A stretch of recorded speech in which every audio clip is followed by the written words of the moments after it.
நல்ல காரசாரமா இது போல முட்டை குழம்பு செஞ்சு பாருங்க. ஒரு தட்டு சோறும் உடனேயே காலி ஆயிடும். இது சோறு கூட மட்டும் இல்லாம சப்பாத்தி, பூரி, இட்லி, தோசைன்னு எல்லாத்துக்கூடையுமே வச்சு சாப்பிடலாம். அம்புட்டு ருசியா இருக்கும். ஒரு முறை செஞ்சிட்டீங்கன்னா அடிக்கடி இது போலவே செய்ய ஆரம்பிச்சிடுவீங்க. இந்த முட்டை குழம்பு எப்படி செய்யறதுன்னு பாக்குறதுக்கு முன்னாடி இப்பதான் நம்மளோட தக்ஷிண கிச்சனை ஃபர்ஸ்ட் டைம் பாக்குறீங்கன்னா சப்ஸ்கிரைப் பண்ணிக்கோங்க.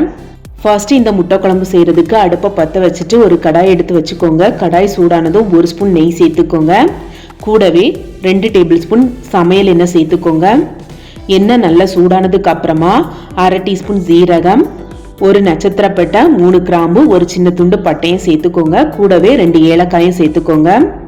இப்போ இந்த மசாலா பொரிஞ்சதும் இதோட 2 பல்லாரியை பொடி பொடியா நறுக்கி சேர்த்துக்கோங்க. இப்போ இந்த பல்லாரியை நல்லா சாஃப்ட் ஆகுற வரைக்கும் லைட்டா செவந்து வர வரைக்கும் வதக்கிக்கோங்க. இப்போ இந்த பல்லாரி வதங்கக்கூடிய அதே நேரத்தில் இதுக்கு ஒரு மசாலா ரெடி பண்ணிடலாம். அதுக்கு ஒரு மிக்ஸி ஜார்ல 3 நல்ல பழுத்த தக்காளியை இது மாதிரி 1-2 கட் பண்ணிட்டு அதை மிக்ஸி ஜார்ல சேர்த்துக்கோங்க. இப்போ இந்த தக்காளியோட 1/2 டீஸ்பூன் சீரகம், 1/4 டீஸ்பூன் நல்ல மிளகு, 3 கிராம்பு, 1 சின்ன துண்டு பட்டை, 2 ஏலக்காய் சேர்த்துக்கோங்க. கூடவே 3 பல்லு பூண்டு சேர்த்துக்கோங்க. இதோடையே ஒரு பிடி மல்லிக்கீரையை நல்லா சுத்தமா கழுவிட்டு சேர்த்துக்கோங்க. கூடவே 1 டீஸ்பூன் கசகசா சேர்த்துக்கோங்க. இப்போ இது எல்லாத்தையுமே நல்லா நைஸா அரைச்சுக்கோங்க. இப்போ பாருங்க, பல்லாரி நிறம் மாறிட்டு லைட்டா செவந்து வர ஆரம்பிச்சிருச்சு. இந்த பக்கம் வர வரைக்கும் நம்ம பல்லாரியை நல்லா வதக்கிக்கணும். இப்போ இதோட 2 கொத்து கருவேப்பிலை சேர்த்துக்கோங்க. 2 பச்சை மிளகாயை நீலவாக்கில் நறுக்கி சேர்த்துக்கோங்க. கூடவே நம்ம அரைச்சு வச்சிருக்கோம்ல மசாலா, அது எல்லாத்தையுமே சேர்த்துக்கோங்க. இப்போ இதை லைட்டா கலந்து விட்டுக்கோங்க. இப்போ இதை நல்லா கலந்து விட்டதுக்கு அப்புறமா ஃப்ரெஷ்ஷா அரைச்ச இஞ்சி பூண்டு விழுது 1 ஸ்பூன் சேர்த்துக்கோங்க. இப்போ மறுபடியும் நல்லா கலந்து விட்டுக்கோங்க. தக்காளி நல்லா வதங்கணும், பச்சை வாசனை இல்லாம வதங்கணும். அதுக்காக கொஞ்சமா உப்பு சேர்த்துக்கோங்க.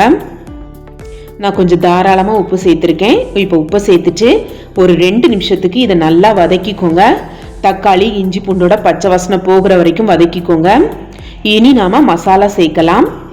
1 டீஸ்பூன் நார்மல் மிளகாத்தூள், 1/2 டீஸ்பூன் மல்லித்தூள், 1 டீஸ்பூன் காஷ்மீரி மிளகாத்தூள், 1/2 டீஸ்பூன் கரம் மசாலா இல்லைன்னா சிக்கன் பொடி சேர்த்துக்கோங்க. கூடவே கொஞ்சமா மஞ்சள் பொடியும் சேர்த்துக்கோங்க. இப்போ இந்த மசாலா எல்லாத்தையுமே சேர்த்துட்டு நல்லா கலந்து விட்டுக்கோங்க. இனி நாம இந்த முட்டை குழம்புக்கு தேவையான உப்பு சேர்த்துடலாம். நம்ம ஃபர்ஸ்ட்லயே கொஞ்சம் தாராளமா உப்பு சேர்த்துருந்தோம். இப்போ தேவைக்கு கூட கொஞ்சமா உப்பு சேர்த்துக்கோங்க. இப்போ உப்பு சேர்த்ததுக்கு அப்புறமா நல்லா கலந்து விட்டுக்கோங்க. கலந்து விட்டுட்டு மூடி போட்டுட்டு எண்ணெய் பிரிஞ்சு வர வரைக்கும் வேக வச்சுக்கோங்க. தீயை நல்லா குறைச்சி வச்சுக்கோங்க. இப்போ ஒரு 2-3 நிமிஷத்துக்கு அப்புறமா பாருங்க, லைட்டா எண்ணெய் பிரிஞ்சு வந்திருக்கு. இப்போ ஒரு வாட்டி இதை கலந்து விட்டுடுங்க. இப்போ கலந்து விட்டதுக்கு அப்புறமா குழம்புக்கு தேவையான தண்ணி சேர்த்துக்கலாம். இது போல சின்ன கிளாஸுக்கு 1.5 கிளாஸ் தண்ணி சேர்த்துக்கோங்க. ஃபர்ஸ்ட் 1 கிளாஸ் தண்ணியை சேர்த்து நல்லா கலந்து விட்டுட்டு தண்ணி போதுமானு பார்த்துக்கோங்க. போதலைன்னா எக்ஸ்ட்ராவா ஒரு 1/2 கப்பு தண்ணி சேர்த்துக்கோங்க. நான் மொத்தமா 1.5 கப்பு தண்ணி சேர்த்துருக்கேன். சின்ன கிளாஸுக்கு சேர்த்துக்கிட்டா போதும், தண்ணி ரொம்ப அதிகமாயிடக்கூடாது. இப்போ நல்லா கலந்து விட்டுட்டு இதோட கொஞ்சமா சர்க்கரை சேர்த்துக்கோங்க. சேர்த்துட்டு நல்லா கலந்து விட்டுக்கோங்க. இப்போ நல்லா கலந்து விட்டதுக்கு அப்புறமா மூடி போட்டுட்டு தீயை நல்லா குறைச்சி வச்சுட்டு ஒரு 10 to 15 நிமிஷம் இதை நல்லா வேக வச்சுக்கோங்க. இப்போ 10 நிமிஷத்துக்கு அப்புறமா பாருங்க, நல்லா எண்ணெய் பிரிஞ்சு வச்சுட்டு நல்ல கமகமான வாசனையோட குழம்பு சூப்பரா ரெடியா இருக்கு. இனி நாம கொஞ்சமா மல்லிக்கீரையை நல்ல பொடியா நறுக்கி தூவிக்கோங்க. தீயை நல்லா குறைச்சே வச்சுக்கோங்க. மல்லிக்கீரையை தூவினதுக்கு அப்புறமா இது முட்டை குழம்பு அப்படிங்கிறதுனால 6 முட்டையை வேக வச்சு இந்த மாதிரி ஒரு முட்டையை 2ஆ கட் பண்ணி வச்சிருக்கேன். இப்போ முட்டையை இந்த மாதிரி நான் போட்டிருக்கேன் பாருங்க, இந்த மாதிரி குழம்புல பரத்தி சேர்த்துக்கோங்க. ஒன்னொன்னா சேர்த்துக்கோங்க. இந்த முட்டையில இருக்கிற மஞ்சக்கரு கலங்கிடாம பார்த்துக்கோங்க. இப்போ எல்லா முட்டையும் சேர்த்ததுக்கு அப்புறமா 1/2 டீஸ்பூன் நல்ல மிளகு பொடியை இந்த மாதிரி மேலே தூவிடுங்க. இப்போ ஒரு கரண்டி வச்சுட்டு முட்டையை மெதுவா கலந்து விடுங்க. முட்டை இந்த குழம்புல கலந்துடக்கூடாது, ரொம்ப கவனமா மெதுவா பொறுமையா இது போல கலந்து விடுங்க.